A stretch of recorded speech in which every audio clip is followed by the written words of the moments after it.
আসসালামু আলাইকুম। আজকে আমরা এক্সেল প্রোগ্রামে বিয়োগ করা শিখব।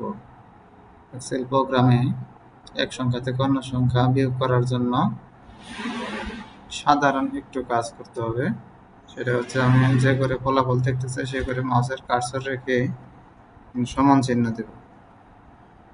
তারপর যেটা থেকে বিয়োগ করতে চাই সেই ঘরে একটা ক্লিক দেব। দেওয়ার পর মাইনাস চিহ্ন ব্যবহার করব।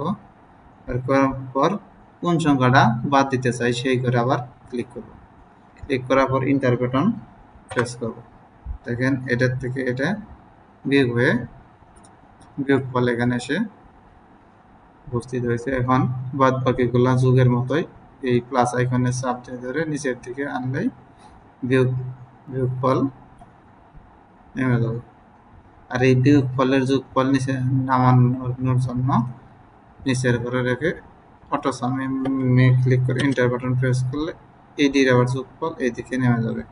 এটার থেকে এটা অটো মাইনাস হয়ে যাবে। ধন্যবাদ। আসসালামু আলাইকুম।